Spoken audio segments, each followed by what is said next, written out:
Bonsoir à tous nos amis talkers et on fait un plot pour la grue qu'on retrouve avec Momo qui n'était pas là hier. Momo nous retrouve à la grue. Bonne santé mon frère et puis on est ensemble sur Live TV, la télé sans fil pour le talk des vacances. Vous êtes à l'heure, 19h45 et toute l'équipe est en place avec Daouda Koulibaly, sa majesté. Quand on va finir les vacances, je vais marcher comme ça dans la rue. Non, mais c'est le signe de la victoire, de Bobo et de la paix. Très et bien. que la paix soit avec nous tous. Mais très bien, mon frère, mais très bien. Alors, Isabelle Vauvor, c'est la victoire avec toi. C'est ça qu'il a dit. En fait. Bonjour à tous, C'est la salut victoire Eric, du salut la décolleté. team. Comment ça s'appelle déjà ce Bah type oui, de c'est ça, c'est vêtement un décolleté. Voilà, C'est un décolleté. elle n'a pas froid, elle a fait Un Paris. bustier. C'est un bustier, c'est ça. Ouais, c'est ça. C'est tout beau. La duchesse de Cambridge. C'est ça? Surtout la Bobo, je comprends pas. Ça m'expliquer ça. Et puis, Kevin Aubin. Bonsoir. Salut Kev. Ça va? Le chouchou de ça? Génération. Tout à fait. Totalement. Franchement, merci de m'avoir estampillé Mais super. de cette belle appellation. Et je J'aime suis beaucoup. content. Merci, merci Frangin. Et je suis content d'avoir passé l'amour du gilet Oui, non, franchement. aujourd'hui. Ça Il y fait a eu un transfert. Un transfert Un giletique. transfert générationnel. Giletique. Je vais passer le gilet. Très bien. Bonsoir. Mais ça te va très bien. Merci. Voilà. Je suis élégant. Ouais, le melon. Le boulard. On ne peut pas lancer le petit là et puis on va passer tranquille, c'est pas possible. Il en profite toujours. Manuela Pocosi Koulibaly. Salut Eric, salut l'équipe, bonsoir. Ça va, les cheveux qui tombent. Yes. Ça va? Ça va très bien. Super. Et vous êtes à votre poste. Et Isabelle Vauvor va se mettre à son poste. Vous savez pourquoi? C'est pour le JT. On y va tout de suite.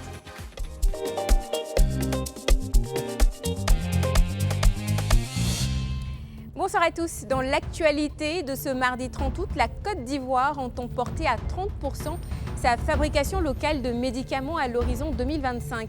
La Fédération ivoirienne de football et le sponsor vestimentaire Puma ont présenté hier le nouveau maillot des éléphants de Côte d'Ivoire pour 2022-2023. Et enfin, à l'international, de fortes précipitations ont causé une montée des eaux au Bénin et des inondations dans plusieurs villes du pays. Yao Aya Solange, une institutrice de 37 ans, partie pour donner la vie à son troisième enfant, a perdu la sienne en couche. Les faits se sont déroulés dans la nuit du 18 au 19 août 2022 au centre hospitalier de Daloa. La cause du décès serait une mauvaise prise en charge de la patiente. Exaspéré par cette situation qui devient de plus en plus récurrente dans les hôpitaux, le ministre de la Santé, de l'Hygiène publique et de la couverture maladie universelle, Pierre Damba, a pris des mesures. Pour plus de précisions sur cette affaire, suivons ce reportage réalisé par Tchelina Lebonsoro et Pierre Loua, commenté par Armel Mandi. Dame Yao Aya Solange, 37 ans, a perdu la vie alors qu'elle était partie pour donner la vie à son troisième enfant à l'hôpital général de Daloa. Que s'est-il passé dans la nuit du jeudi 18 août au vendredi 19 août 2022? Comment a-t-elle pu trouver la mort là où elle venait donner la vie? Le 18 août 2022, c'est aux environs de 22 h que Dame Yao Ange Solange, accompagnée de son mari, est admise à la maternité de Daloa pour des contractions utérines consécutives à une grossesse à terme. Son mari, mort d'inquiétude, informe les sages-femmes des antécédents de césarienne de son épouse et leur recommande de procéder à une opération en cas de complications afin de sauver la vie de son épouse et celle de son bébé. Les faits sont retracés par Yobo Conan, en service lui et son épouse, à l'IEPC Effet, dans le village de Babien. Nous le rencontrons au domicile de sa tutrice au quartier Fadiga, boutique de Daloa. Donc à 1h, je suis allé payer l'ordonnance que je leur ai remis. Ils ne sont pas venus me dire que soit ça ne va pas ou bien voici. On est resté dedans jusqu'au matin à 7h où je vois un monsieur qui vient en blouse. En tout cas, tu sais qu'il avait un problème. Et j'étais là dans le hall, il m'a salué. Moi aussi, j'ai répondu parce que je ne le connaissais pas avant. Donc quand il est rentré là où, dans la salle d'accouchement, quelques minutes après, il est ressorti. Le même monsieur qui m'a salué, ce matin-là, il est ressorti. Et il dit qu'il veut voir la famille de Yao Aya Solange. Et là, il me suis présenté, il dit, bon, je vais vous voir à mon bureau. Je suis rentré à son bureau. Quand je suis arrivé, et c'est là qu'il va m'annoncer que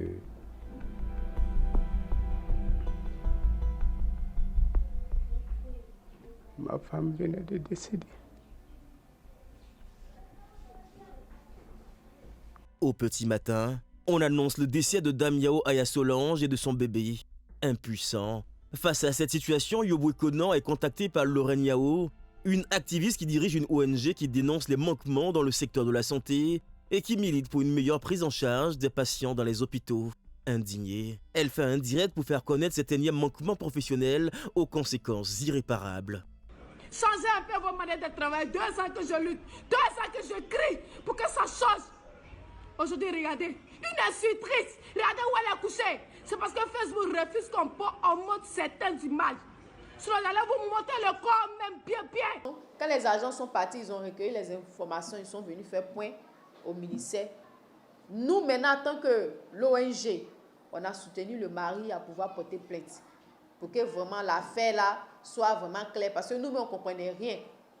Qu'est-ce qui s'est passé dans la nuit? Pourquoi la dame est décédée? Il y a eu quoi? Elle a fait un infarctus. Ils ont fait une injection. On ne sait pas ce qui s'est passé au juste en ce moment précis où la femme a rendu là. Lui, au départ, il ne voulait pas porter plainte. Franchement, devant Dieu. Mais moi, en tant que fondateur d'une ONG qui lutte contre ça, c'est dans nos droits de poursuivre cette affaire. Face à la montée de l'indignation, le ministère de la Santé annonce 2 séries de mesures, des procédures de sanctions à l'encontre des mises en cause et celles qui pourraient frapper les responsables des hôpitaux incriminés. Il y aura désormais, dans tous les hôpitaux de référence, des administrateurs de garde en vue d'assurer la présence effective des agents et le respect des gardes médicalisés. C'est le 2e décès pour le même mois d'août, après celui de la parturiente référée de l'hôpital général de Bingerville, qui a perdu la vie au CHU d'Angré pour des raisons similaires de mauvaise prise en charge. La Côte d'Ivoire entend porter à 30% sa fabrication locale de médicaments à l'horizon 2025. Le ministère de la Santé, de l'Hygiène publique et de la couverture maladie universelle l'a annoncé dimanche. Pour atteindre cet objectif, les autorités entendent mettre en place un institut de développement de la médecine traditionnelle. La fabrication des médicaments devra s'appuyer à la fois sur la médecine moderne et sur les connaissances locales. Les autorités ont récemment conclu avec Tridem Pharma un accord pour la construction d'une usine de médicaments à Abidjan. Dès son lancement, l'usine devrait réduire significativement la dépendance pharmaceutique du pays vis-à-vis de l'extérieur.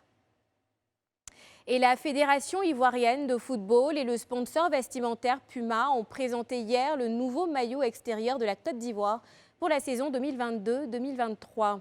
La tenue présente un design de bande verticale dans 2 tons d'orange avec un col en V blanc et une large bande au bas des manches.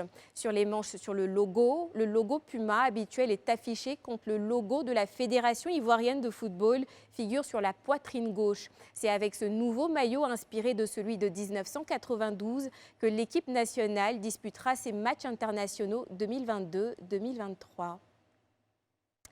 Toujours en sport, le tournoi de Maracana Tchin-Tchin 2022 bat son plein à Abidjan. Le complexe ivoiro-japonais d'Adjamé, qui abrite le tournoi, accueille du beau monde depuis son lancement le samedi 13 août. Cette compétition est une initiative de Jonathan Morrison, un jeune entrepreneur ivoirien qui a renoncé à une carrière de football professionnel aux États-Unis pour des raisons médicales. Pendant un mois, 24 équipes issues de toutes les villes du pays s'affrontent dans l'espoir de tenter de décrocher la coupe. Hugues Guigui nous retrace les moments forts du week-end dernier. Il coordonne, vérifie et s'assure que tout est OK. Lui, c'est Jonathan Morrison, fondateur du groupe 13, ambassadeur mondial du football petit poteau. Bienvenue au Tchin-Tchin 2022.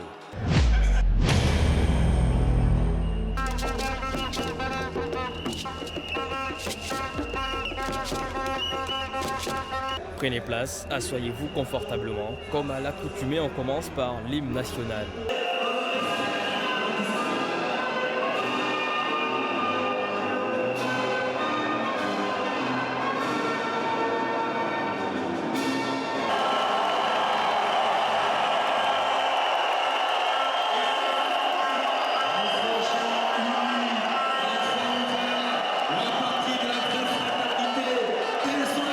Et c'est parti, le coup d'envoi est donné. Cet après-midi, la team de Koumassi reçoit les Caïmans de Yamoussoukro. La tension monte, la pression au rendez-vous, le public surexcité. Mais une chose est sûre, une équipe doit s'incliner face à l'autre. On va voir sur le terrain puisqu'on n'a pas encore joué avec l'équipe. Donc, on va essayer de jauger l'équipe une fois sur le terrain pour voir comment nous y prendre. On a besoin d'une qualification, donc c'est-à-dire on a besoin d'une victoire. Et quand on va commencer à marquer les buts, ça a chauffé. Tien 2022 est une ligue de Maracana petit poteau professionnelle, masculine, organisée par le comité africain de Maracana CAM, qui représente le plus haut niveau du Maracana en Afrique. Faire un tournoi dans un tel cadre, c'est la première fois en fait. Les satisfactions sont grandes et de jour en jour, ça augmente parce que l'affluence a vraiment augmenté et le niveau de jeu aussi augmente.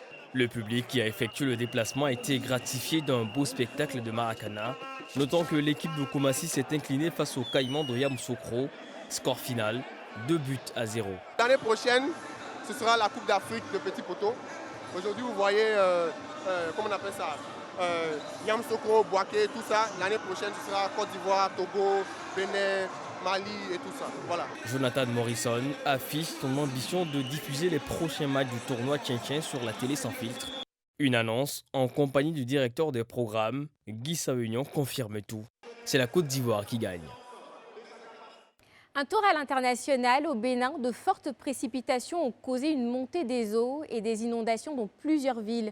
La cellule de prévision et d'alerte actualise chaque jour son bulletin avec des niveaux élevés d'eau qui inquiètent. Des planteurs ont perdu plusieurs hectares de leur récolte et plusieurs pistes menant dans les champs sont inaccessibles, englouties par les eaux.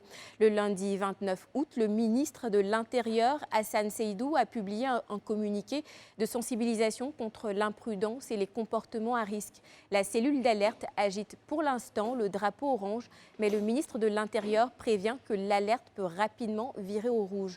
Notons que les premières alertes ont été signalées un peu après la mi-août. Merci d'être de plus en plus nombreux à nous suivre. Le FPI et le PPACI se confrontent-ils pour la conquête de la région du Gor? On en parle sur le plateau du Talk. Eric. Merci Isabelle. Tu peux rejoindre ta place. Voilà, le PPACI et le FPI se retrouvent sur le même terrain dans la région du Gor. Simple coïncidence ou stratégie politique? On en parle dans les détails près, donc juste après le jingle de Ça fait l'actu. Le FPI et le PPACI ont-ils engagé la bataille pour la conquête de la région du Gor? Nous sommes à 3 ans presque de l'élection présidentielle. De 2025, la bataille pour les communales, sénatoriales, régionales sont déjà engagées pour 2023. Et vous le savez tous, chaque parti politique ménage sa monture pour aller loin. Alors, le président du FPI, Afi Nguessan, et celui du PPACI, Laurent Gbagbo, se retrouvent tous les deux dans la région du Gor. Coïncidence? Au début d'une bataille rangée. Je me retourne vers vous. Quelles sont officiellement donc, les raisons de leur présence à tous les deux dans la région du Gor?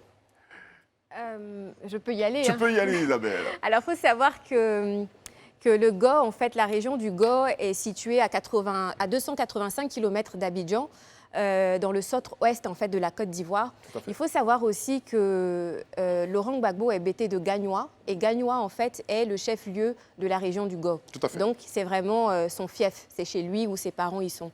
Donc, la raison officielle, en fait, de sa visite là-bas, c'est qu'il est allé rendre visite, donc, pour présenter ses condoléances au gouverneur de sa résidence qui est décédé récemment le 12 août dernier.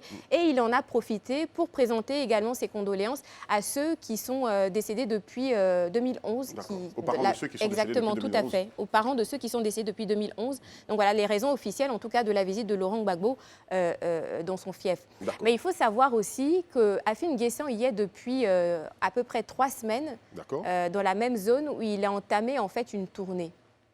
Une tournée pour lui, pour pouvoir passer en fait un message de cohésion sociale, de paix, mais surtout pour pouvoir en fait faire une démonstration de force, parce qu'il faut savoir que c'est le fief déjà de Laurent Gbagbo, qui est en même temps son ex-mentor. Aujourd'hui, ils sont adversaires parce que 2 partis politiques, Laurent Gbagbo avec le PPACI et Afi Nguessan avec donc le FPI. Donc voilà. Grosso modo, c'est ce qu'on peut dire, en tout cas pour le moment. Mais il faut savoir que c'est, voilà, raison officielle. En tout cas, il est allé pour faire une tournée. C'est une tournée qui est symbolique pour lui, parce que ça fait environ à peu près 10 ans qu'il n'y était pas allé. Donc voilà. Bah, moi, je pense que, au-delà de ces raisons évoquées, de ces raisons officielles-là, je pense que les hostilités sont ouvertes. Hein. Tout simplement, on assiste au début d'un combat, de l'affront politique entre deux hommes qui ont eu pendant des années une sorte d'accointance politique. On le sait, Afin N'Guessan a été Premier ministre sous Laurent Gbagbo entre 2000 et 2003. C'est son compagnon de lutte, hein, donc c'est l'un de ses compagnons de lutte. Hein, c'est ça. Et aujourd'hui, malheureusement, on sait l'inimitié que partagent ces deux hommes-là, l'un envers l'autre. Au-delà de la bataille politique et même au-delà de la bataille des idées, qui sont aujourd'hui, je pense, différentes, c'est une vraie guerre d'ego qui a débuté. Voilà. Qui des deux va le plus haranguer, en tout cas émoustiller les foules, qui des deux va amasser le plus de sympathisants, de partisans. De l'électorat dans cette zone, c'est ça. Exactement, de la région du Gor. Donc c'est vraiment les hostilités, surtout en fait que la région du Gor est un fief historique et symbolique du FPI. Voilà. Et aujourd'hui, le FPI est totalement chapeauté, piloté par Afin N'Guessan, alors qu'on sait tous que son fondateur, son instigateur historique n'est rien d'autre que Koudou Laurent Gbagbo. Donc c'est assez compliqué, quoi. C'est assez compliqué. Bon, en fait, Laurent Gbagbo, je pense que le FPI dans la région du Gor. Non, en fait, disons-le clairement, en fait, que je pense que dans ton propos, tu le disais, en fait, Afi, et Isabelle l'a dit, il était en fait dans le cadre puisqu'il y a l'élection régionale qui commence bientôt, en fait, il est parti pour mobiliser les troupes. D'accord. Est-ce qu'en politique, est-ce qu'il y a coïncidence? Je ne pense pas. En politique, il n'y a jamais de coïncidence qui existe. Parce que Kevin le disait tout à l'heure, la bataille, déjà... Ouais, c'est ça a commencé là. C'est-à-dire que la boîte de Pandore vient de s'ouvrir, en fait. Ça va se passer. Ce qui devait se passer va se passer, en fait. Mais moi, je ne pense pas sincèrement que Afi puisse tenir tête à Gbagbo Laurent dans son fief. Parce que qu'on le veuille ou non, Gagnois, le Gor reste collé à Gbagbo Laurent. Et c'est même partout en Côte d'Ivoire, en fait. Pour ceux qui ont été FPI, c'est l'image de Gbagbo qui retient les gens. Je pense que Afi va, en fait, pour juguler l'hémorragie, en fait, au moment des élections. Juguler l'hémorragie? Oui, il faut stopper l'hémorragie parce que en matière d'élection, il y a des lieux où tu ne peux pas gagner. Là où tu ne peux pas gagner, mais au moins tu fais en sorte de siphonner des voix. D'accord. Je pense que c'est ça. D'accord. Manuela. Oui, je vais dans le sens de ce qu'ils disent et même de ce que Daouda dit, la guerre est clairement ouverte. Et puis même, je veux dire, dans les interventions, les sorties médiatiques d'Afin N'Guessan, de Pascal Afin N'Guessan, on l'a vu, par exemple, à Guy Béroua dire que le FPI n'appartient pas au BT, sous-entendu à Laurent Gbagbo. Donc la guerre, elle est clairement déclarée. Maintenant, moi, les questions que je me pose, ça me réjouit forcément pour le jeu démocratique, c'est top. Et je suis d'avis avec Daouda quand il dit... Je ne sais pas, ce qui est beau en politique, c'est qu'on ne sait jamais et qu'on peut toujours avoir des surprises. Mais c'est vrai que je suis dubitative, en fait, concernant Afin N'Guessan. Je trouve son programme intéressant. Il a parlé de décentralisation du pouvoir, il a parlé du privilège, l'introduction des langues maternelles à l'école. Il y a un tas de choses sincèrement intéressantes, mais je me demande si Pascal Afin N'Guessan n'aurait peut-être pas gagné davantage à créer son propre parti politique avec son offre à lui, peut-être, et son projet politique porté par lui-même, en fait, plutôt que de rester un petit peu dans l'ombre, finalement, de Laurent Gbagbo. Parce que certains militants du FPI peuvent sans doute se dire que finalement, ce n'est pas un FPI légitime ou c'est un FPI édulcoré parce que pas Laurent Gbagbo. Donc je me demande s'il n'aurait pas pu J'aime beaucoup cette analyse. Je vous ramène la question. Garder le FPI donc, pour Afin N'Guessan, le laisse-t-il dans l'ombre de Laurent Gbagbo? Non, moi je ne partage pas l'avis de Manuela sur la question parce qu'à la réalité, ils se sont battus assez longtemps pour la tête du FPI. Et justement, quand Afin N'Guessan dit le FPI n'appartient pas au BT, c'est un message qu'il envoie parce pour dire que lorsqu'on crée le FPI, c'est une association. Donc ça ne peut pas être celui d'une ethnie, d'un clan. Donc si Gbagbo voulait vraiment le FPI, il n'avait qu'à aller au congrès où ils allaient compétir ensemble. Mais Gbagbo est venu et là, moi, c'est ce que j'ai trouvé déplorable à son retour, de ne pas venir pour dire, bon, ok, on va remettre le FPI ensemble en rang de bataille pour aller conquérir. Mais finalement, il a préféré aller au palais des congrès de Treichville, au palais des sports de Treichville, par contre, pour dire que le FPI, il va laisser le FPI une enveloppe vide. C'est une enveloppe vide aujourd'hui. Il va aller créer le PPACI. Aujourd'hui, quand tu t'assois, tu regardes, le FPI, aujourd'hui, originel, que Gbagbo avait créé, est fractionné en 5 morceaux. D'accord. Du coup, tu as le FPI, même qui est géré par Pascal Afin N'Guessan. Tu as le PPACI qui a un bout. Dernièrement, on a parlé de Simone Evic Gbagbo qui a créé son... Voilà. Et il y a, comment on appelle ça, Blé Goudé qui est là. Et on oublie quelqu'un de très important qui aujourd'hui, même s'il s'est mis en retrait, le leader vient du FPI aussi. Oui, donc il y a 5 Mamadou morceaux. Koulibaly. Donc concrètement, est-ce qu'aux élections prochaines, la gauche aura un pouvoir? N'est-elle pas fragilisée par... Elle est fragilisée de toutes parts. Ce morcellement. Oui.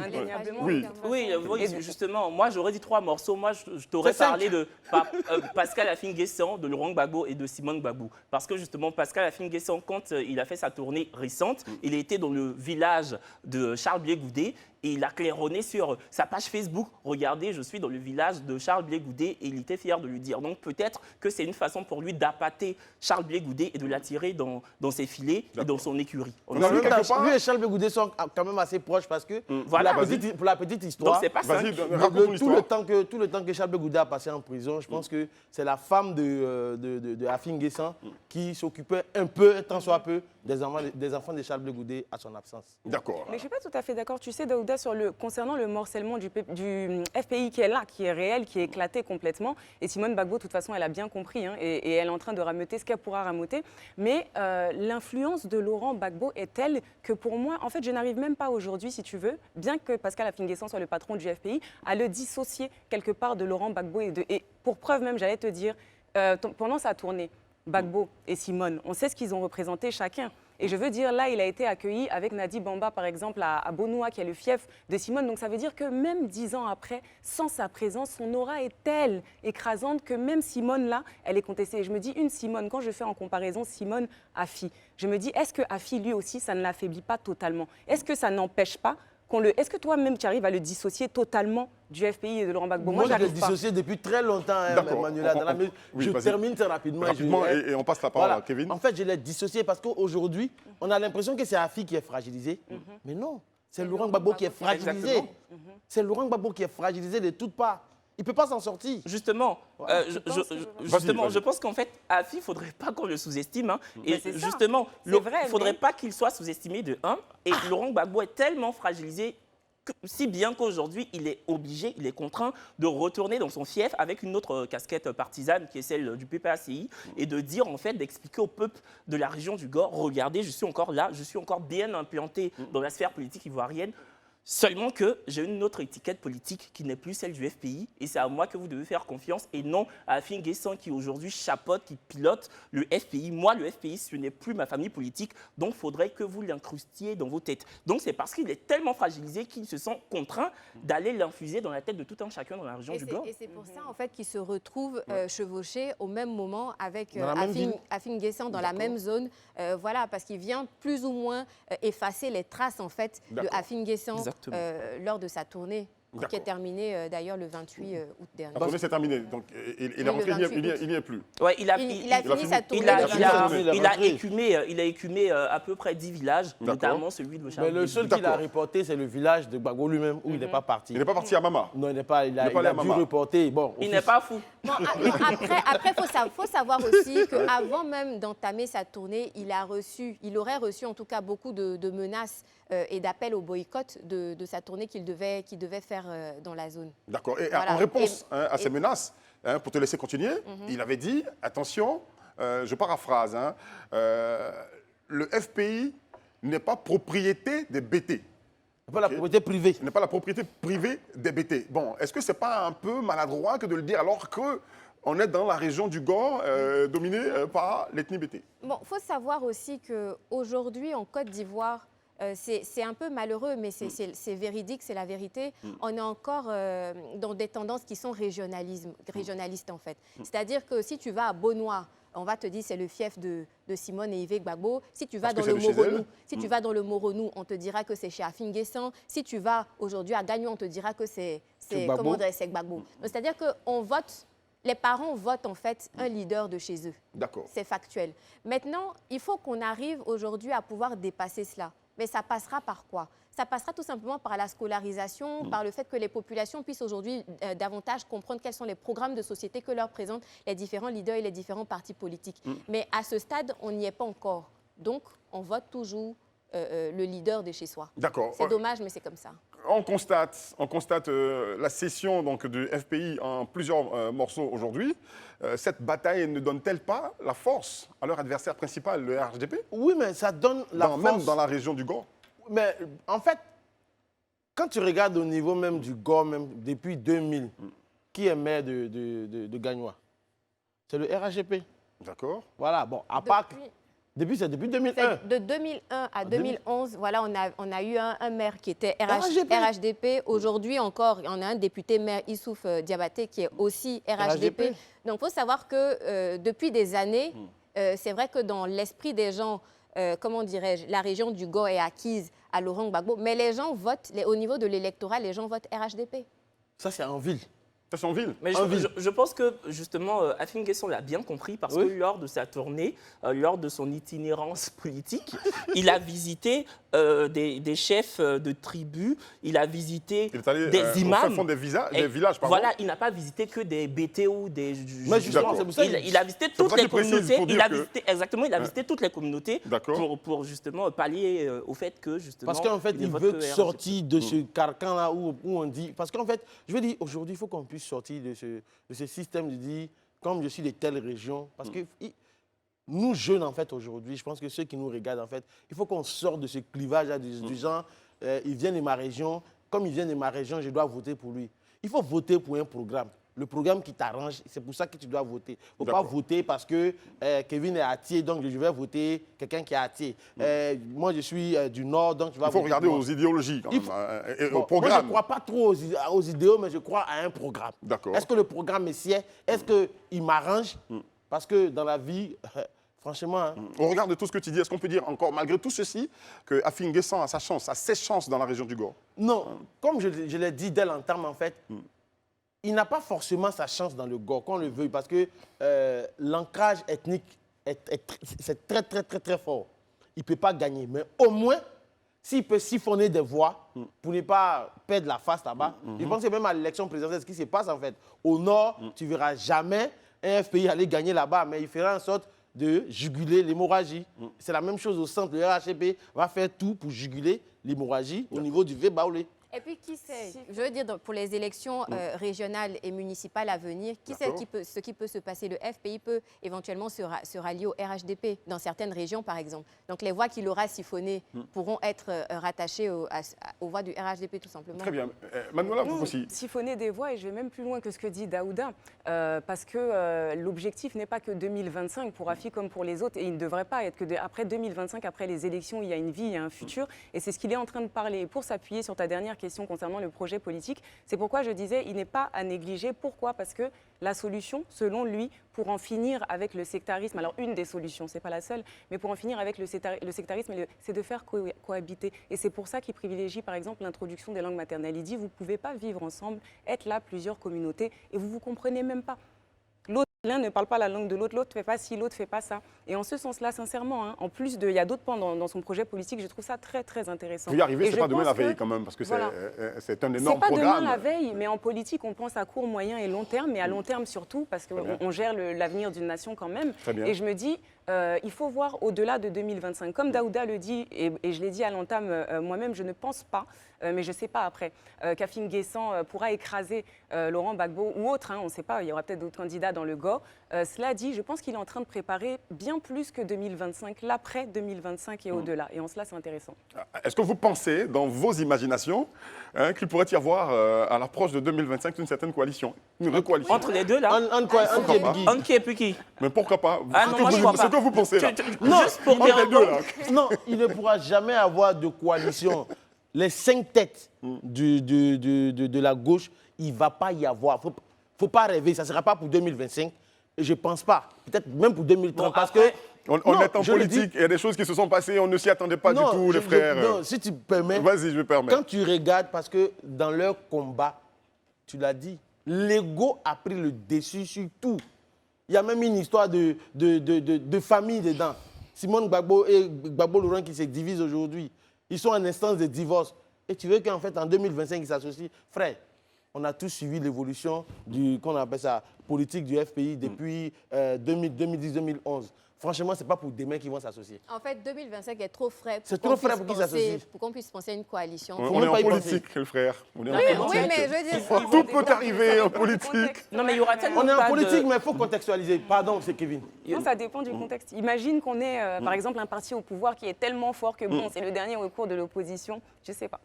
tu gardes la parole pour nous dire les enjeux économiques de cette région. Non, alors les enjeux Et politiques, économiques pourquoi pas aussi. et Vas-y. politiques, non, ils sont tels. En fait, tout le monde sait ou pas, que la région du Goa est une région où les enjeux, comme tu le dis, sont, c'est-à-dire charniers, vraiment importants. Au niveau, par exemple, des ressources, c'est une région qui est parmi celles qui disposent de plus de rentes. On a la culture du cacao qui produit, qui compte le plus. Une parmi les cultures qui comptent le plus. On est premier exporteur de cacao au niveau mondial. Et ensuite, on a la zone forestière aussi, à côté, qui peut attirer d'un point de vue touristique, etc. Et on a pas mal de scieries aussi qui sont installées dans la zone, dans la région. Donc non, c'est une région qui a un fort potentiel économique et qui est très intéressante, c'est sûr. Maintenant, est-ce qu'elle a été déterminante dans les élections précédentes et dans celle-ci? Je ne sais pas. D'accord. La bataille est ouverte déjà pour 2023. Et après, pour 2025, tout compte fait, on vous regarde. C'est que la paix que nous on veut. Gagne qui peut. Merci de nous regarder. On revient derrière la pub. Merci d'être toujours fidèles à regarder Live TV, la télé sans filtre sur les canaux 6 de la TNT et 206 des bouquets Canal+, et surtout l'émission Le Talk des vacances avec l'équipe de charme, la team de choc avec moi sur ce plateau.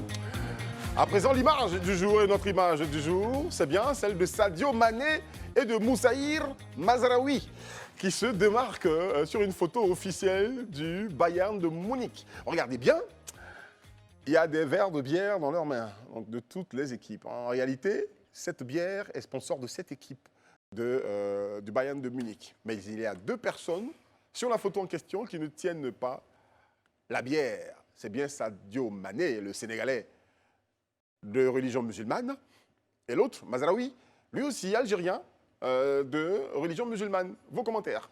Non, mais enfin, moi, je pense en fait qu'un club de foot doit être totalement exempté d'aspirations religieuses des uns et des autres. En fait, justement, c'est une bière sponsor de l'équipe. Ils font partie intégrante de cette équipe-là. Je pense en fait que quand le sponsor sponsorise, subventionne le club, ils sont bien contents de prendre l'argent. Moi, s'ils ne prennent pas l'argent du sponsor, ça ne me dérange pas.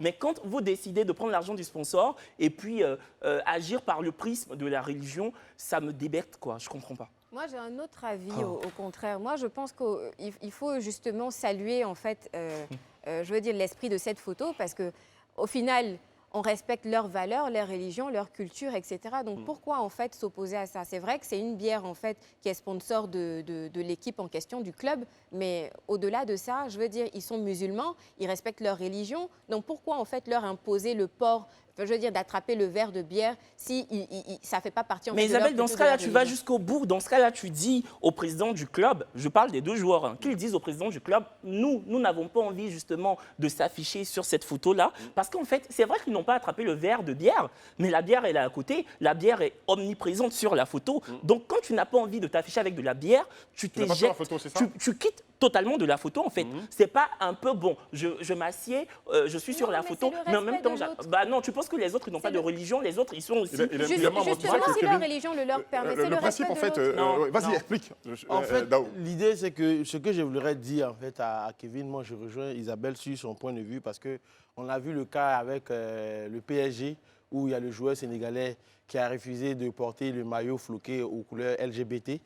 Ça a créé... Gana Gueye. Voilà, Gana Gueye qui a créé tout un tollé médiatique. On a voulu le clouer au pilori. En fait, à un certain moment, il faut que, même si les gens vont jouer chez vous, il faut respecter leurs valeurs. C'est très important. Et par cette image, l'Allemagne est en train de démontrer aux yeux du monde qu'ils respectent tes valeurs. Tu n'es pas obligé de porter la bière, mais tu joues pour le club. Ça n'a rien à voir. Ce sont leurs valeurs culturelles qu'il faut respecter. Et même les États-Unis, qui sont la plus grande puissance du monde, on a vu Donald Trump quand il est parti, comment on appelle ça, dans certains pays arabophones, il est arrivé, il s'est déchaussé. Il est rentré dans la mosquée parce que ce sont leurs valeurs. Quand tu vas chez les gens, c'est des choses qui sont... la même chose. Oui, mais c'est comme ça. Non, c'est pas la même chose. Non, parce que en fait, c'est culturel. Par terme, se fait dans cette culturelle. C'est démago, là. Ça s'appelle de la démagogie. Non. Quand tu regardes bien la photo... Et à côté de ça, le respect quand même des... C'est le respect de leurs valeurs culturelles et religieuses. Attends, vous faites semblant de ne pas comprendre. Après, je te passe la parole. Bon, c'est Eric qui distribue la parole, mais je vais dire.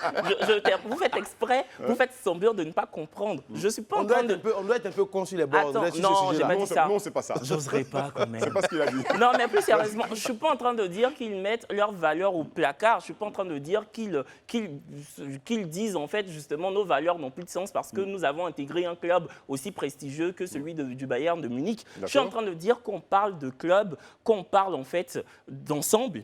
Jusqu'à mon stylo tombe. Ton bic n'est pas d'accord avec toi. Non mais sérieux. Ton stylo n'est pas d'accord avec Enlève toi. tes organes, enlève tes organes, enlève tes organes. On parle de club, on parle d'ensemble, on parle de groupe. Voilà, donc la cohésion du groupe aurait voulu qu'ils s'associent et qu'ils fassent comme les autres. C'est tout ce que je suis en train de dire. Les autres ont aussi une religion, les autres ont aussi des croyances en fait. Voilà, ils sont dans un club de foot. Tu veux dire que tenir la bière n'est pas consommer la bière, c'est ça que tu veux dire? Exactement, et qu'ils s'alignent, qu'ils fassent comme les autres, tout simplement. Dans ce cas-là, on va permettre à Manuela de réagir sur la question, s'il vous plaît. Oui, tout à fait. Moi, alors, je suis un petit peu, je suis désolée l'expression, mais les fesses entre deux chaises, parce que je comprends Kevin quand il dit que les religions, la religion et même on dit souvent les convictions religieuses et politiques ne doivent pas entrer dans certaines sphères. Une équipe de foot, on peut penser que c'est comme une école et comme ces lieux publics où on bannit tout signe ostentatoire de religion et toutes ces choses-là pour éviter les problèmes. C'est pas qu'on les respecte pas, c'est que c'est compliqué quand elles cohabitent. À un moment donné, absolument, qui est un problème qui déchire la France depuis, et je ne sais pas quand ça s'arrêtera. Mais pour continuer, Kevin, pour mettre le petit haut là, je me dis un club de foot, c'est quelque chose de privé. On n'est pas au niveau étatique. Et moi, tu vois, par exemple, ça n'a suscité aucune polémique en Allemagne, contrairement à Idrissa Gueye, comme tu le disais, au PSG, qui a refusé lors de la 37e journée nationale de la Ligue 1 de poser parce que homophobie et c'est contre ses valeurs. Moi, je salue plutôt en fait cette photo-là, cette initiative-là, parce que le Bayern et l'Allemagne sont en train de nous montrer simplement qu'on peut exister et coexister malgré nos différences. Que l'Allemagne a bien évolué quand même sur le respect des valeurs. Je rappelle, pour rectifier ce que j'ai dit, que Moussaï Mazraoui, il est marocain et non algérien, comme j'ai dit donc au début.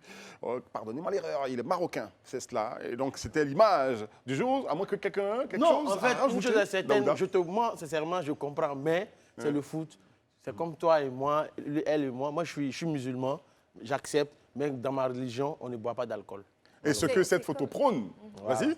Non, c'est comme, par exemple, ceux de l'Inde, quand ils viennent en Côte d'Ivoire, on ne va pas leur servir, par exemple, du bœuf, parce que là-bas, la vache, c'est sacré. C'est leur Dieu. Voilà, on respecte, voilà, c'est leur Dieu. Donc mais dans ce cas-là, ne posez pas avec les autres, ne posez pas avec les autres. C'est tout ce que je suis en train de dire. C'est pas pour autant qu'ils vont...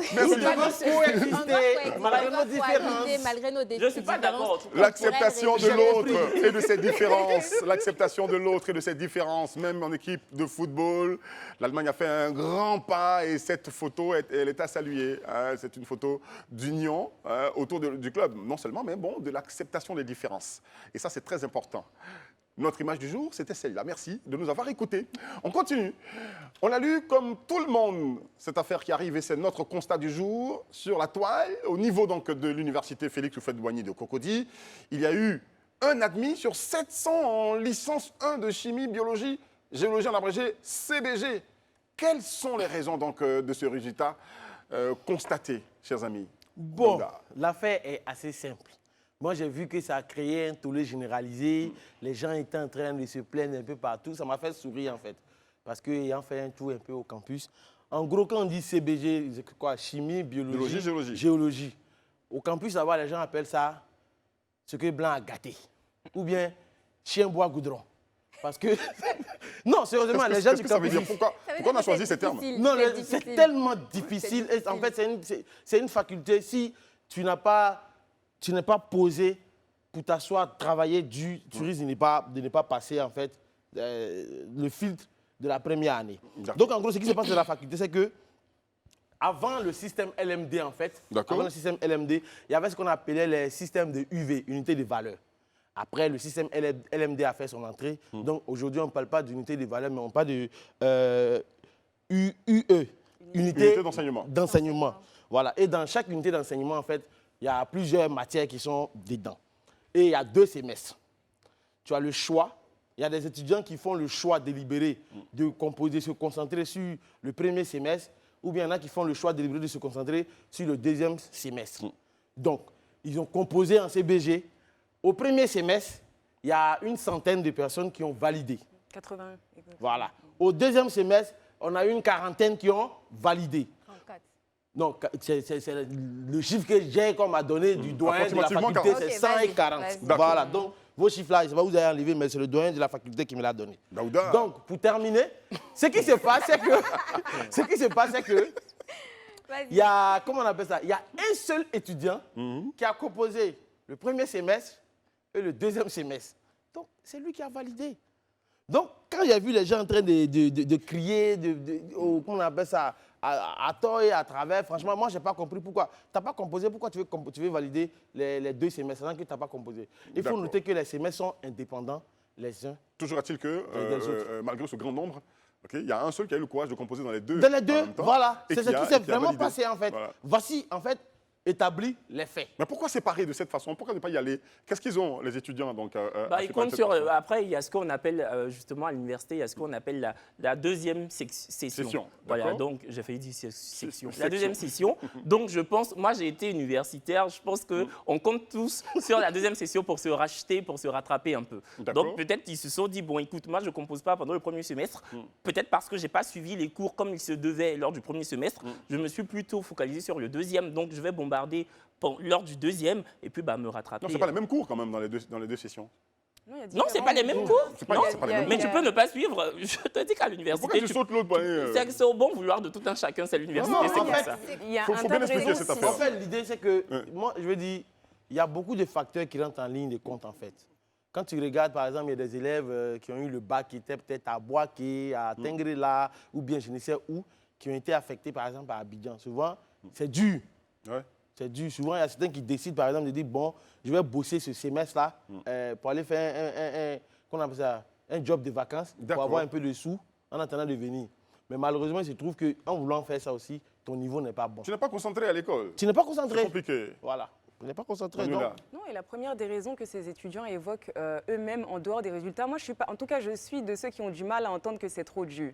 Le niveau scolaire ou le machin, c'est réputé partout dans le monde. Les premières années qui sont en école de médecine ou tout ce qu'on veut, c'est les plus difficiles. Et heureusement, parce qu'on parle de vie humaine. Si c'est pas dur, c'est qu'il y a un problème. Maintenant, la première raison qu'eux avancent, il n'y a qu'à le dire, c'est, on le connaît tous, la vie estudiantine, la cherté, la dureté, leurs conditions difficiles. Comme tu le dis, Daouda, il y en a qui ont des jobs d'été et pas que, qui sont obligés d'avoir des jobs ne serait-ce que pour survivre, s'acheter à manger sur le campus. Et forcément, quand on est consacré à son boulot, on n'est pas là. Il y a cette absence. Donc, ce n'est pas forcément une volonté des étudiants de se dire, je ne vais pas suivre telle chose, ça peut. Il y en a qui se disent, voilà, je ne sais pas, c'est mes spécialités, ou je me vois faire carrière dans ça. Je ne vois pas l'intérêt d'aller suivre tel module ou telle matière. Mais il y a aussi ceux qui ont envie qui veulent, mais qui manquent, faute de moyens matériels, sont obligés de cumuler avec des jobs à côté et qui ne peuvent pas être présents, donc forcément qui ne peuvent pas bénéficier de ce savoir. Est-ce qu'on peut parler de responsabilité des enseignants?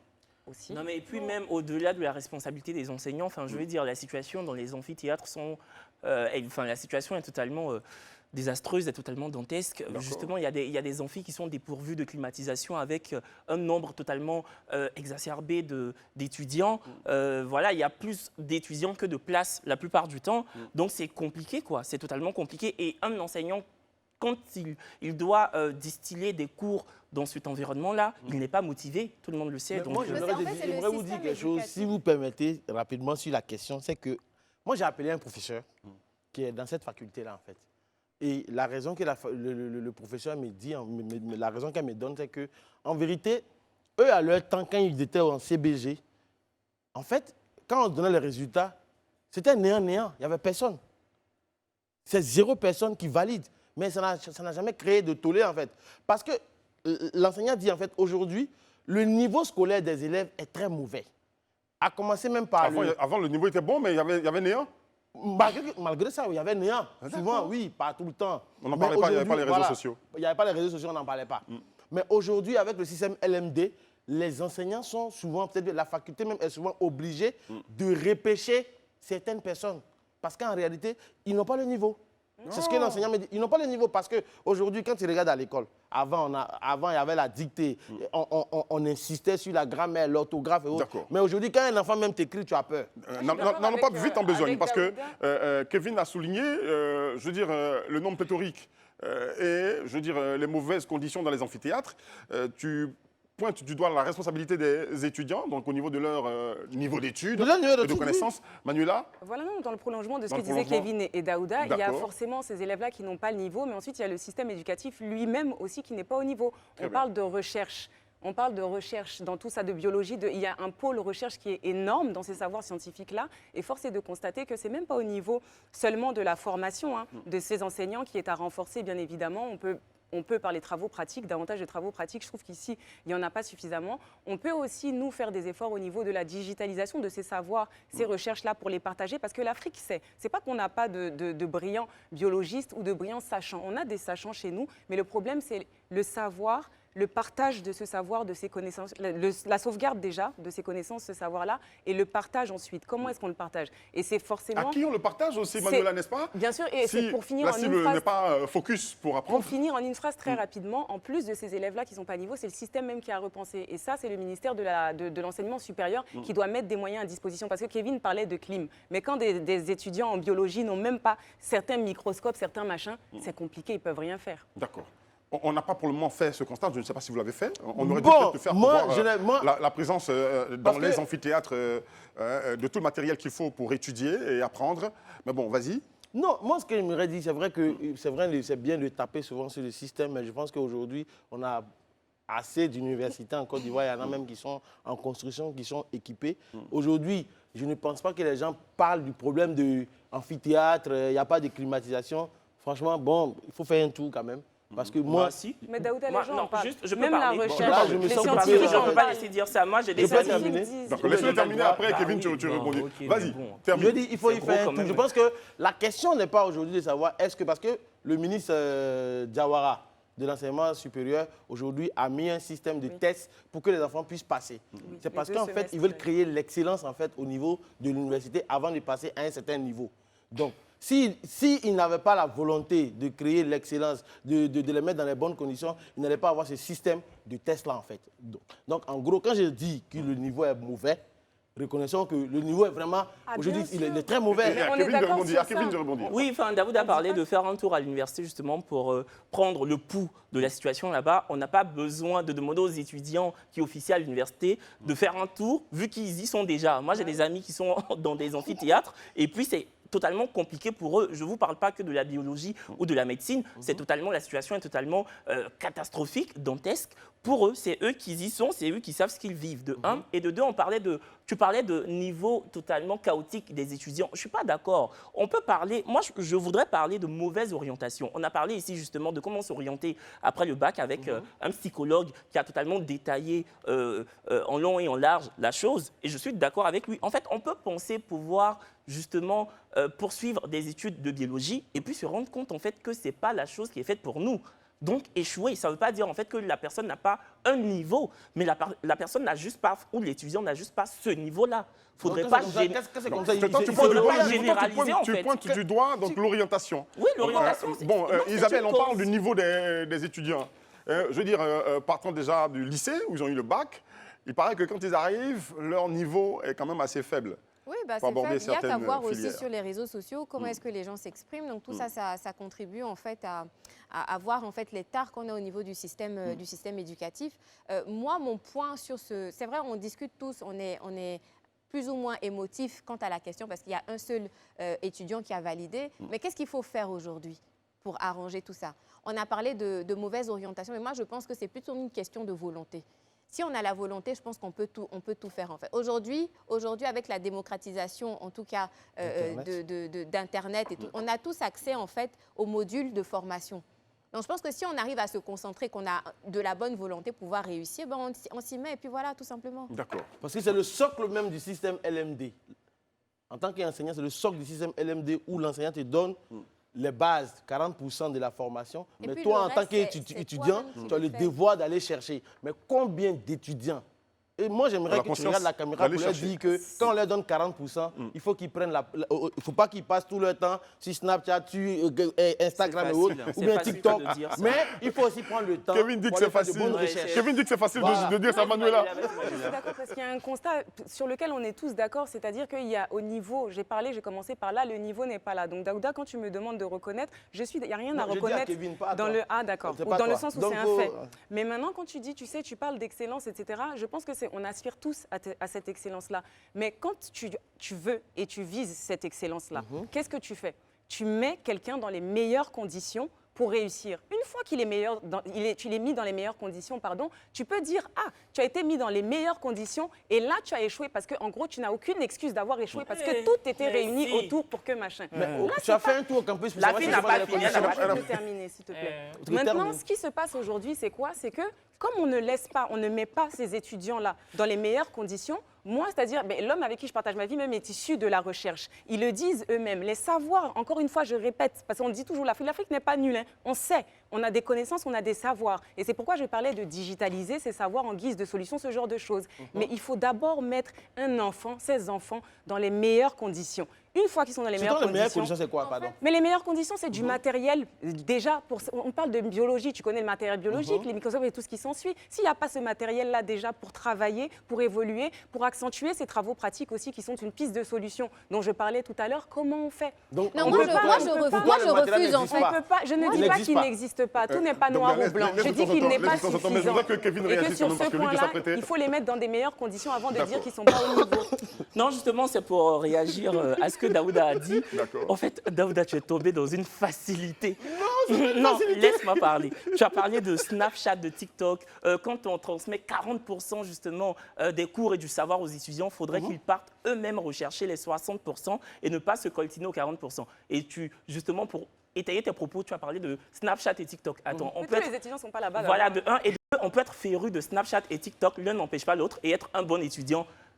À côté, ça ne veut rien dire. Non, c'est vrai, je suis d'accord avec toi. Et de deux, en fait, souvent les 40% dont tu parles ne sont pas transmis comme il se doit. Donc oui, souvent, parce que justement, on parle encore une fois de conditions adaptées, de conditions sérieuses. Les professeurs ne sont pas à la hauteur. Non, bon, ils n'ont pas de... Oui, tu vas y répondre. Juste, laisse-moi répondre. Moi, justement, j'ai fait une formation universitaire avant justement d'intégrer une école de journalisme. Il y a des professeurs qui viennent et qui vous dispensent des cours de façon lapidaire. Tu le sais. Qui viennent, ils se débarrassent totalement du savoir qu'ils doivent inoculer. Ils prennent le micro, ils parlent parce qu'il faut parler, ils dégagent. Même pas, ils répondent à une question. Donc oui, il y a de mauvais professeurs, je t'apprends rien. Tu sais? Bon, finalement, ça, je peux maintenant. Tu peux. Voilà. Merci beaucoup, Kevin. Tu as parlé, tu as été volubile aujourd'hui. Tu as raté. Hein? Je sentais que tu avais quelque chose dans ton cœur. Mais en gros, ce que j'aimerais dire, c'est que c'est pour cette raison que Dieu merci, vers la fin de ton propos, tu as nuancé pour dire qu'il y a certains professeurs qui ne font pas bien leur travail. Oui. Ça ne veut pas dire qu'ils ne font pas tous bien leur travail. Ceux qui font bien leur travail, il faut les encourager pour cela. Et c'est pour cette raison que quand tu regardes le postulat, moi-même je suis professeur, tu vois, je suis le collègue de ton papa. Voilà. Merci. Donc, au passage, j'aimerais juste dire que le postulat de base, c'était qu'il y a un étudiant sur 700 qui a réussi à un examen. Mais quand on finit de te donner l'explication, l'explication, ce n'est pas une question de matériel, ce n'est pas une question de conditions. L'explication, c'est qu'ils n'ont pas composé à temps. Il y a tel nombre de personnes qui ont validé ça, il y a tel nombre de personnes qui ont validé ça. Ils n'ont pas encore composé pour les deux autres. Est-ce que cette explication nous éloigne d'autres faits qui sont une réalité? Est-ce qu'on doit fermer les yeux sur... Est-ce qu'on doit fermer les yeux sur toutes les autres raisons? Non, moi je ne dis pas que tout va bien. Je ne dis pas que tout va bien. Ça nous donne l'occasion de parler quand même de cette université. C'est une question de responsabilité partagée. D'accord. Certains profs ont leur part de responsabilité, mais les étudiants aussi ont aussi leur part de responsabilité. Très bien. Si dans le débat, on s'assoit et qu'on dit « oui, les profs ne donnent pas bien ceci, qu'on appelle ça, le système éducatif est chaotique », mais quelle est la part de responsabilité des étudiants eux-mêmes? La responsabilité est partagée, tout à fait d'accord, et personne ne s'est assis dans cette optique-là. Ce qu'on dit, c'est qu'il y a parents et enfants, puisque tu parles de parents et enfants, et qu'avant d'attendre quelque chose d'un enfant, là, le parent le met dans les meilleures conditions. C'est tout. Donc je pense que la messe est dite. Bon, la messe est dite, mais moi, je voulais quand même nuancer. Moi, je refuse, en fait, qu'on remette la faute, en fait, sur les conditions dans lesquelles la personne évolue. Parce que tu peux même être issu d'une famille qui est tellement défavorisée, mais réussir dans la vie. L'un n'empêche pas l'autre, en fait. Donc, quand tu sois dans des conditions qui soient difficiles, si tu as de la bonne volonté, tu peux arriver, tu peux réussir. Moi, c'est tout ce que j'ai envie de dire. Mais ça ne veut pas dire aussi que, comment dire, si la personne est dans de meilleurs... Ça facilite, en fait. Bien au contraire, ça facilite. Mais il faut reconnaître que la volonté est mère de tout. La volonté est mère de tout et il faut vous mettre au travail. Je voudrais prendre l'exemple de Kevin. On parle de lui assez souvent donc, sur ce plateau. Un jeune homme que je découvre donc, sur les réseaux sociaux à faire du TikTok, et qui fait aussi sur Live TV, fashionista ou... Le canapé des affaires. Le canapé des affairés Qui que je retrouve sur ce plateau à parler politique et à nous sortir des mots assez énormes, énormissimes, ok, que vous appréciez. Mais il est allé à l'école malgré son amour pour TikTok, là où il gagne beaucoup son argent. Donc vous pouvez... Non, c'est sur YouTube que je gagne. Sur YouTube où il gagne son argent. Je veux dire, vous pouvez aller à l'école, bien travailler, sans regarder les conditions. Les conditions, c'est important. Donc, on a beau lancer des appels au gouvernement, il travaille. On va finir par avoir une multitude d'universités assez équipées en Côte d'Ivoire. On est sur la bonne voie parce que le président, il travaille. OK? Mais il ne faut pas oublier, vous aussi, chers amis, de travailler comme votre ami Kevin Aubin, votre grand frère, qui vous représente bien sur ce plateau. Merci de rester encore avec nous. On se retrouve juste derrière l'écran pub. On n'arrêtera jamais de le dire. Vous faites bien de regarder le souk des vacances sur Live TV, la télé sans filtre. Et puis, c'est sur les canaux 6, TNT 206, des bouquets de Canal+.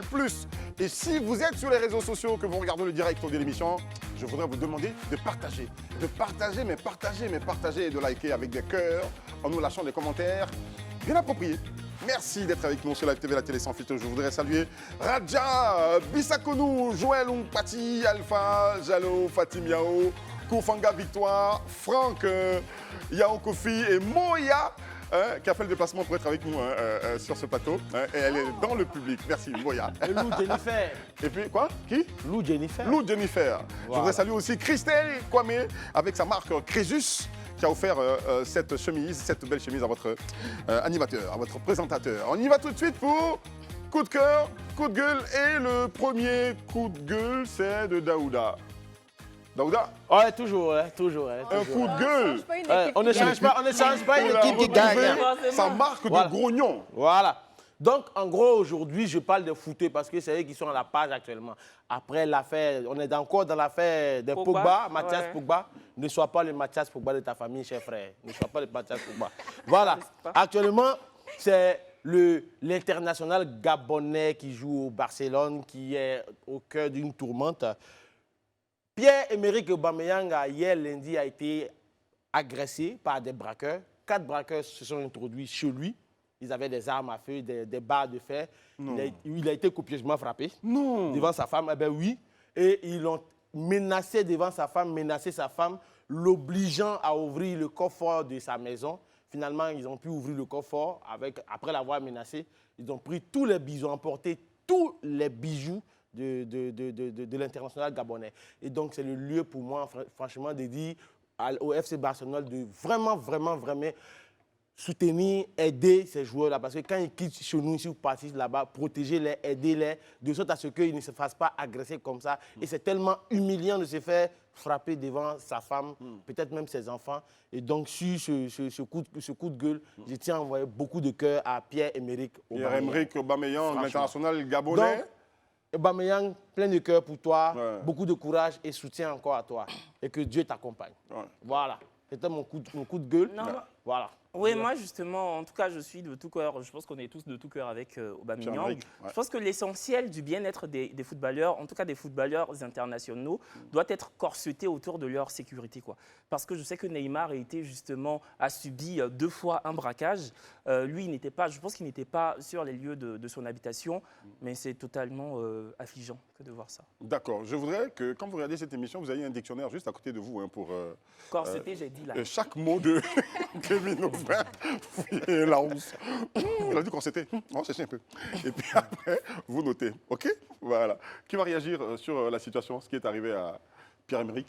Oh non, on lui envoie vraiment beaucoup d'amour, parce que je veux dire, c'est comme Daouda l'a si bien décrit, c'est totalement humiliant en tout cas de subir une telle et c'est surtout traumatisant. Donc voilà, on le soutient. D'accord. Voilà. Soutien aussi, de Manuela Pocosi. Pierre-Emerick Aubameyang, moi je suis supporter du Barça, donc soutien frangin. Et puis bon, il faut protéger, comme Daouda a dit, nos joueurs quand ils viennent chez vous, parce que c'est grave ce qui vient d'arriver là. Prochain intervenant, c'est bien Kevin Aubin, pour un coup de cœur. Ouais, c'est ça. Ouais. J'ai un coup de cœur. Bon, coup de cœur pour qui? Coup de cœur, coup de gueule. Coup de gueule ici, coup de cœur. OK. J'ai un coup de cœur pour, ça va vous étonner, j'ai un coup de cœur pour le gouvernement de Côte d'Ivoire. On peut faire ça. C'était un grand jour. Oui, Kevin. Oh, ils ont mis l'image du président en même temps. Oui, vous êtes fort. Donc, non, j'ai un coup de cœur pour le gouvernement de Côte d'Ivoire. Je tiens à signaler, à préciser que ceci n'est pas de l'obédience politique. Je ne me suis pas rallié, comme on dit. Voilà. Je n'ai pas de casquette politique. Non. Tu n'es pas le tribun. Je ne suis pas le tribun du gouvernement. De toute façon, tu avais pas je suis encarté d'aucun parti. Voilà. On sait. OK. Donc, en plus, je trouve qu'en censé, le gouvernement, c'est faire preuve d'une ringardise ébouriffante, c'est ringard. Sois ringard aujourd'hui, donne-nous ton coup de cœur là. Sois ringardiste. Mais voilà, pour mon coup de cœur, en fait, si vous voulez, pour le coup, le gouvernement de Côte d'Ivoire mérite des félicitations. Très bien. Il doit être embué de remerciements, tellement j'ai pas l'habitude, tu vois, je m'en mêle dans un reportage diffusé en fait sur une chaîne concurrente que je ne vais pas citer, on peut voir des fonctionnaires totalement en liesse, sourire aux lèvres. Ces agents de l'État éprouvaient un réel sentiment de satisfaction et pour cause, l'augmentation des salaires des fonctionnaires promise par le chef de l'État le mois dernier est désormais effective. Je pense que ça s'applaudit. Ouais. Voilà. Ils sont passés à la caisse. Exactement. Une hausse salariale qui embellit les bulletins de salaire de nos fonctionnaires, bien évidemment. Ce qui m'emmène à faire un petit mea culpa, quand même. Quand le chef de l'État avait annoncé augmenter les salaires ou encore l'allocation familiale, sur ce plateau, j'ai été un peu dur, jugeant en fait toutes les mesures insuffisantes. J'ai même exhorté les agents de l'État, donc les fonctionnaires, à ne pas tomber dans le triomphalisme et justement ne pas mettre des bâches et des chaises pour danser. Voilà, parce que j'attendais de voir. Mais quand j'ai vu leur satisfaction, j'ai envie de vous dire que je veux rétro-pédaler et tirer mon chapeau au gouvernement. Voilà, parce qu'en fait, il a donné le sourire à des centaines de milliers d'Ivoiriens grâce à son effort. À des familles. À des familles, quoi. J'ai vu des sourires esquissés, j'ai vu des femmes sortir, justement. Vous voyez, elles étaient toutes contentes. Donc, franchement, ça fait plaisir. Donc, gros big up au Premier ministre, Hachi Patrick. Mes salutations les plus respectueuses et les plus distinguées à Monsieur le Président, le chef de l'État, Alassane Ouattara, sans qui tout cela ne serait pas possible. Bravo, gouvernement de Côte d'Ivoire. Bravo, gouvernement. En fait, depuis tout à l'heure, je suis en train de pleurer, là, j'ai une larme à l'œil. Qu'est-ce qui s'est passé? Non, quand c'est bon, il faut dire c'est bon. Ouais. Toi, tu me dis ça? J'ai vu les fonctionnaires danser. Ouais. Il a fait lever Daouda de son fauteuil. Il a fait se lever. Bravo pour l'humilité. Et bravo de reconnaître. Voilà. J'ai été un peu dur, donc... Il a fait se lever Daouda de sa chaise. Dans tous les cas, on dit tout change, tout évolue. Seul... Les imbéciles ne changent pas. Voilà, tu n'es pas un imbécile. Je n'ai pas été un imbécile sur ce coup-là. Voilà. Bravo à monsieur le chef de l'État. Ce que je voudrais dire de Kevin, c'est qu'il est objectif. Il faut féliciter et parler quand il faut le faire. Et il a remarqué, donc, je veux dire, la joie donc, des fonctionnaires, les fonctionnaires donc, de la fonction publique. Il est content et il en parle. Et nous félicitons tous le chef de l'État d'avoir tenu parole. Ouais, c'est superbe. On continue cette émission et nous sommes pratiquement à la fin. On ne peut pas partir sans parler de Monsieur de Perpignan, sans l'inviter sur ce plateau. On ne peut pas laisser passer ça.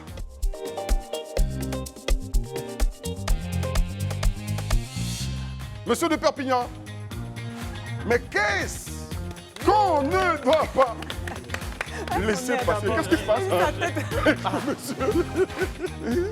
Monsieur, qu'est-ce que tu passes? Voilà, ici c'est bon. Il est fâché. Voilà, je suis fâché parce que quand je vois des gens, mon Kevin, il ne faut pas croire à ce monsieur. Il faut pas l'embrasser facilement. Il a dit ici tout à l'heure que lui, il suit les idéologies, le programme d'un politicien et non la personne.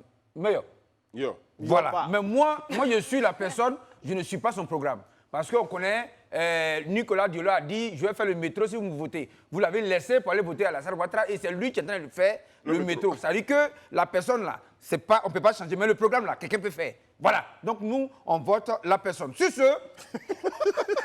Et toi, quelle personne tu votes d'ailleurs? Toi, tu votes pour Guy. Moi, attends, qu'est-ce que tu veux? Lui là, il vote pour Bengue. Oui,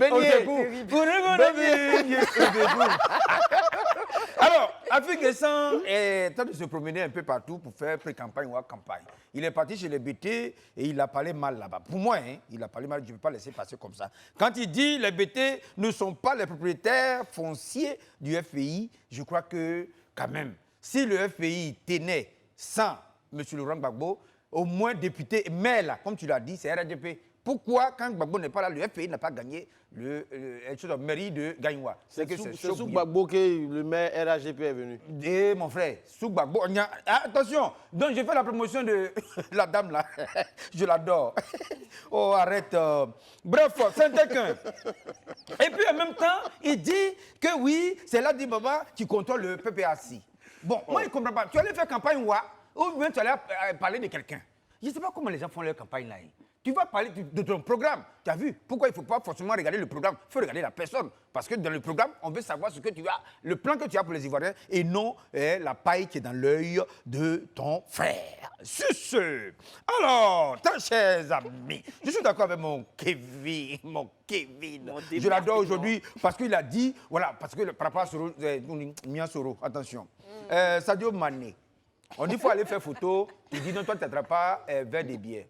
D'accord, tu cherches l'argent, n'est-ce pas? C'est à cause que tu as signé à Baed. Mais bon, quand tu signais là, tu savais que leur partenaire c'est bien, non? Quand on te donne l'argent des billets là, tu manges pour tu es content. Mais pour porter son maillot, pour attraper que le verre, pour ne pas, tu dis non. Mais regarde, je vais te dire, quand tu vas au port là, ceux qui déchargent les conteneurs de port qui viennent d'arriver dans le conteneur là, les réfugiés là, c'est les musulmans qui conduisent ça. Les gros camions qui vont à l'intérieur, là, c'est les musulmans qui conduisent ça. Ça n'empêche pas de gagner leur argent. Donc, moi, je dis, quand tu es musulman, quand tu respectes, si tu veux vraiment respecter ta religion, il ne faut pas aller où on vend la bière. Mais voilà. Donc, si tu dis que tu es musulman, pourquoi Bayern qui sait qu'ils boivent la bière, pourquoi tu dois jouer là-bas? Ah, tu cherches de l'argent. Il y a l'argent, il n'y a pas de religion dedans. Alors, mes très chers amis, je vais partir sans vous laisser quand même quelque chose de meilleur. Je vous ai dit la dernière fois, et aujourd'hui, vous avez parlé de ça, 700 élèves, il n'y a qu'un seul. Bon, je ne sais pas, est-ce qu'on était obligé de valider ce truc-là? Dadol a dit, et comme Bluffway a dit tout à l'heure, il faut donner les accompagnements, il faut permettre aux élèves, aux étudiants de pouvoir bien bosser. Quand votre enfant étudie en informatique, vous achetez un ordinateur pour lui. Tout à fait. Mais pourquoi quand un enfant fait chimie, vous ne payez pas microscope avec les éprouvettes pour être à la maison pour lui? C'est un problème. Comment ça? Parce que quand il quitte au travail, à l'école, il faut venir faire pratique à la maison.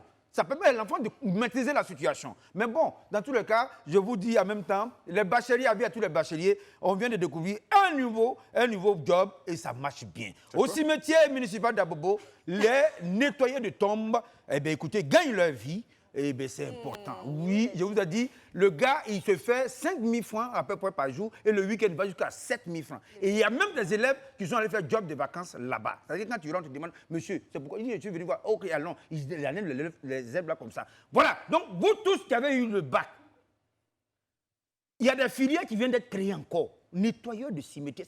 Le président doit revoir leur salaire quand même. L'école de la deuxième chance? L'école de la deuxième chance. Non, ça n'est pas la deuxième chance, la première chance. Les 700 qui n'ont pas eu leur concours. On n'oriente pas là-bas. C'est ça que je te dis en fait.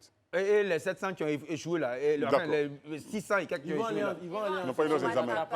Ils vont rattraper. Donc, en tout cas, moi, ça vous dire qu'il y a de quoi manger, il y a de quoi boire, même là où les défunts dorment. Sur ce, merci, monsieur de Perpignan.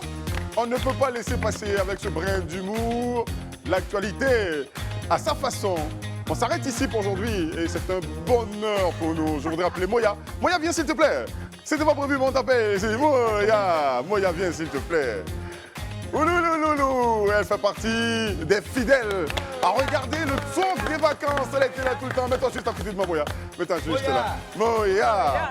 Voilà. C'est parce que je sais adosser qu'elle est plus grande que moi. Je ne suis pas court. Ah. Moya. Mais merci, partagez le direct, mettez des cœurs pour Moya. Vous allez peut-être, on va inviter peut-être quelqu'un demain ou après-demain jusqu'à la fin. Ok, on s'arrête ici pour aujourd'hui. Merci Daouda Coulibaly, merci Isabelle Bobon, merci Manuela, merci Kevin Aubin, merci Monsieur Fulbert. On s'arrête ici, restez fidèles à cette émission parce qu'ici, tout se dit.